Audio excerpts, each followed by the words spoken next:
ويكفر عنكم سيئاتكم ويغفر لكم والله ذو الفضل العظيم صدق اللہ العلی العظیم.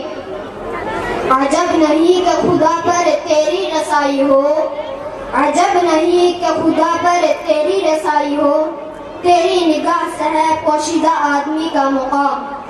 تیری نماز میں باقی جلال ہے نہ جمال، تیری نماز میں باقی جلال ہے نہ جمال، تیری اذان میں نہیں ہے میری سحر کا پیام. معزز و مکرم اساتذہ اکرام، سرپرستان حضرات اور سامعین اکرام، یہ کائنات جو ایک وسیع اور لمبی چوڑی کائنات ہے جس کا تصور انسان کی سوچ سے بہت پرے ہے، اس وسیع و عریض کائنات کا مالک حقیقی اللہ رب کریم ہے جس نے رات سب کو انسان کے تابع بنایا ہے اور انسان کو ذمہ داری دی ہے کہ ہر چیز کا استعمال متوازن پیمانے سے کرے. خدا کی ان نعمتوں کا استحصال نہ کرے، ضرورت کے وقت اور باقدر ضرورت استعمال کرے، اس کی قدر و قیمت کو جانے، خود بھی عمل کرے اور دوسروں کو بھی عمل کرنے کے لیے تیار کرے. مگر وقت کے دائرے بدلتے گئے، حالات بدلتے گئے، جس کے چلتے انسان کی آئیڈیالوجیز زیر دست چینج آیا اور چلتے چلتے آج کی دنیا پہلی دنیا سے بہت بدل گئی.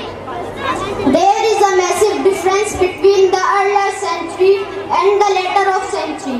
Every aspect of the life has changed so that economy, politics, ecology, science, society and thought process of human being has changed differently and completely.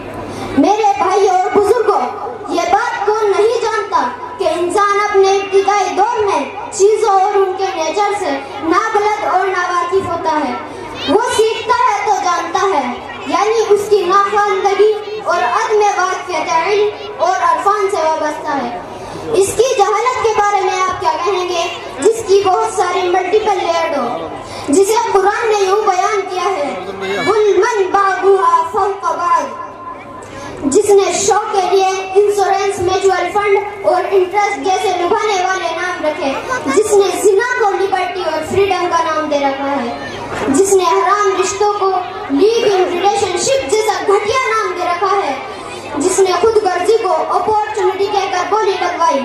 آج کے اسکولز اور گارڈنز کے سلیبس کوئی ایسا پارٹ نہیں جو آپسی بھائی چارہ، انسانیت نوازی، ایک دوسرے سے محبت کرنے کا جذبہ، حرام سے نفرت، حلال سے چاہت، بڑے بزرگوں کی مجالس اور سماجی پہلوؤں پر دواداری کی بات کرتا ہو. آج کی تعلیم میں ہواؤں میں اڑنا اور سمندروں میں تیرنا تو سکھایا جاتا ہے، مگر خدا کی بنائی ہوئی زمین پر صحیح اور شریف انسان کی طرح چلنا نہیں سکھایا جاتا. آج مال کمانے کا سبق تو موجود ہے، مگر بڑوں کی عزت، والدین کی خدمت، چھوٹوں پر شفقت، رشتہ داروں کے حقوق اور غریبوں اور لاچاروں کو بچانے والی فکر نہ تو موجود ہے اور نہ ہی پیدا کرنے کی کوشش. اس طرح دنیا دھیرے دھیرے پھر سے اندھیرے میں جاتی گئی. ہر انسان اپنی نفس کی پیروی میں لگا ہے. اگر ہم نے سیرت محمدیہ کو مضبوطی سے نہیں تھاما تو ہم اندھے کنویں میں گر جائیں گے جہاں سے ہمارا واپس آنا ناممکن ہو جائے گا. اس لیے آج سے بلکہ ابھی سے یہاں سے یہ عہد کر کے اٹھے کہ ہم سیرت محمدیہ کو مضبوطی سے تامیں گے اور اپنی نسلوں اور اولادوں کو اس میں ہرگز پھنسنے نہیں دیں گے. اور اسی پر میں اپنی بات کو پوری کرتا ہوں اور آخر میں اللہ تعالیٰ سے دعا کرتا ہوں کہ اللہ تعالیٰ ہم سب کو صراط مستقیم پر چلنے کی ہدایت عطا فرمائے. آمین. السلام علیکم ورحمۃ اللہ وبرکاتہ. ماشاء اللہ.